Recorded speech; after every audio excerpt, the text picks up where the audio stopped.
Hi viewers, welcome to our channel. ప్రస్తుతం మనతో పాటు సీనియర్ జర్నలిస్ట్ దాము బాలా సార్ వారితో మాట్లాడదాం.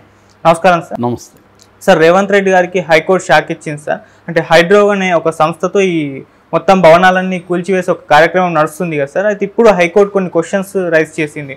అంటే 10-20 సంవత్సరాల నుంచి కట్టుకున్న భవనాలను మీరు ఇప్పుడు ఎలా కూలుస్తారు, అప్పుడు పర్మిషన్ ఎలా ఇచ్చారు అన్నట్టుగా కేటీఆర్ గారు ఫామ్ హౌస్ కూలుస్తారని మొన్నటి న్యూస్ వచ్చింది. అది కూడా ఆపమని హైకోర్టు చెప్పినట్టుగా అంటుంది. అసలు ఈ హైడ్రో అనే సంస్థ ద్వారా రేవంత్ రెడ్డి గారికి లాభం వస్తారు, నష్టం వస్తారు? అంటే రేవంత్ రెడ్డిని కానీ గమనిస్తే చాలా తెలివిగా వ్యవహరిస్తున్నాడు అనేది మనకు అర్థమవుతుంది. ఎందుకంటే తను హామీల్ని అన్నిటినీ నెరవేర్చే పరిస్థితి రేవంత్ రెడ్డికి లేదు, అంత బడ్జెట్ లేదు. ఎందుకంటే దాదాపు సంవత్సరానికి 1,00,000 కోట్లు హామీలకు అవుతుంది 6 గ్యారంటీలకి.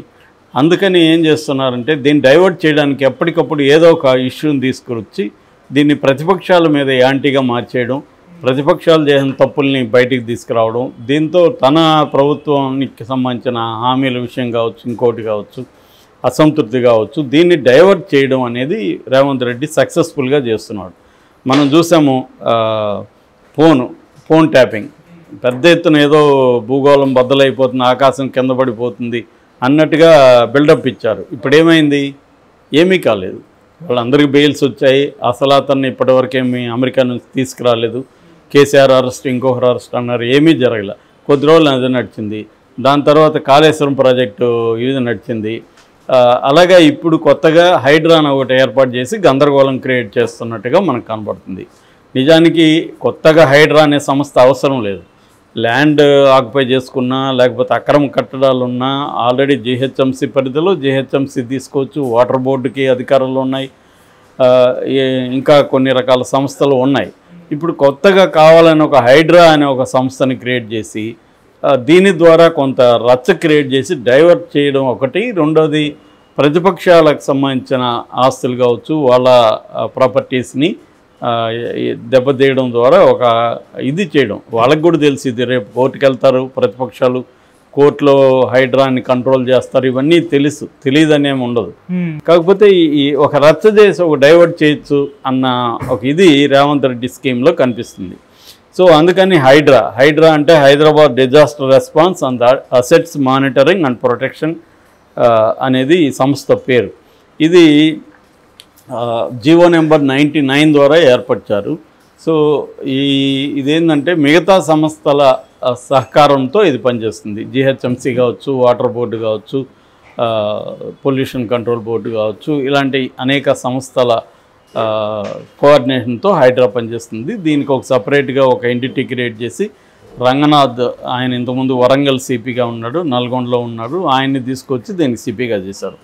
ఆయన రావడమే ఫస్ట్ ఏమో మన దానం నాగేందర్ మీద పడ్డాడు. అతను ఒక పార్కును ఆక్యుపై చేసుకున్నాడు.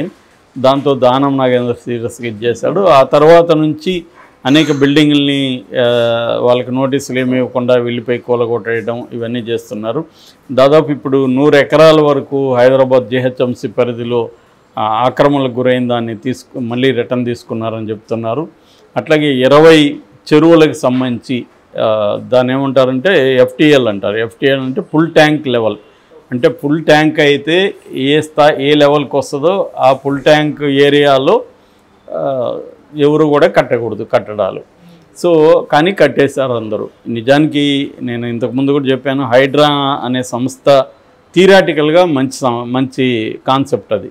ఎందుకంటే మనం చూస్తున్నాం, చిన్న వరద వస్తే కూడా, చిన్న వర్షం పడితే కూడా హైదరాబాదు గందరగోళం అయిపోతుంది, ట్రాఫిక్ ఆగిపోతుంది, ముందుకెళ్ళలేము, వెనకెళ్ళలేని పరిస్థితి.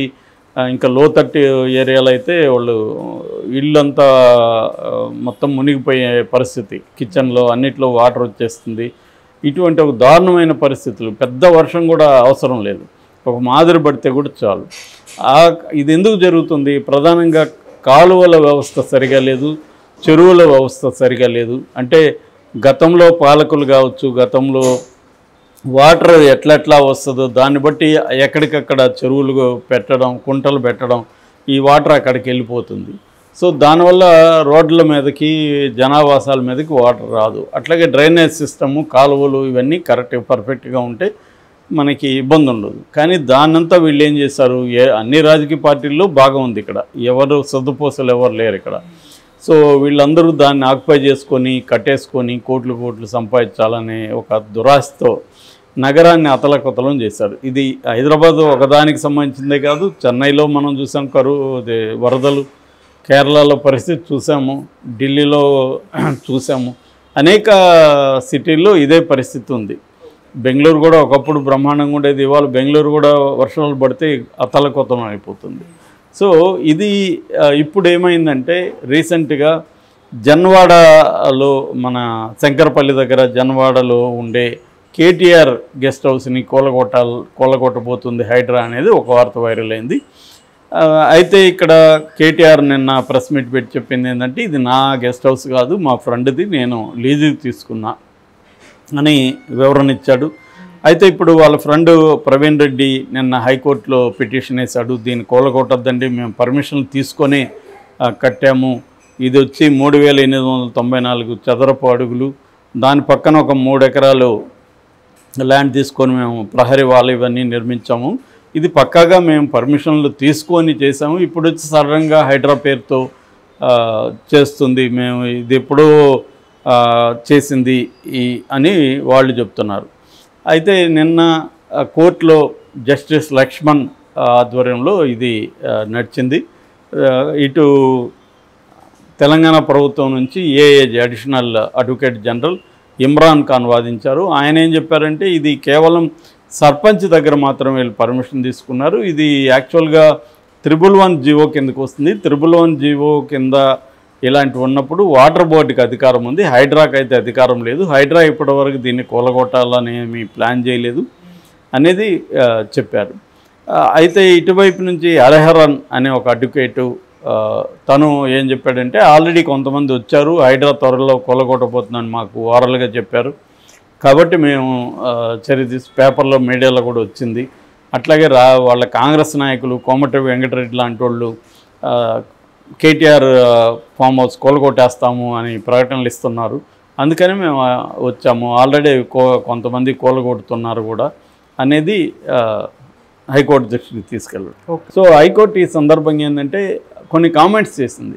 అసలు హైడ్రా ఏర్పడడానికి చట్టబద్ధత ఉందా, హైడ్రా అధికారాలు ఏంటి, ఇప్పుడు 15-20 ఏళ్లకు ముందు స్థానిక సంస్థల దగ్గర పర్మిషన్లు అన్నీ తీసుకొని ఒక బిల్డింగ్ కట్టుకుంటే దాన్ని ఇప్పుడు వచ్చి హైడ్రా పేరుతో 15-20 ఏళ్ల తర్వాత మీ చట్టబద్ధంగా లేదు మీదని ఎలా కూలగొడతారు, మరి ఇచ్చింది ఎవరు, చట్టబద్ధమైన సంస్థలే వీళ్ళకి పర్మిషన్ ఇచ్చాయి అనేది హైకోర్టు లాజికల్గానే అడిగింది. ఇవన్నీ నిజమే కదా, ఇప్పుడు మనం ఏదో సంస్థ ఇక్కడ ఉన్న లోకల్ సంస్థలు ఏవి ఉన్నాయో వాటి దగ్గర పర్మిషన్ తీసుకుని కడతాము, ఇప్పుడు హైడ్రా వచ్చి నువ్వు FTL పరిధిలో ఉన్నావు, బఫర్ జోన్లో లేవు, కాబట్టి నీది నేను కూలగొట్టేస్తానంటే ఎలాగా, మరి అప్పుడు ఎందుకు ఇచ్చారు వాళ్ళు బఫర్ జోన్లో లేకుండా అనేది ప్రశ్న వస్తుంది.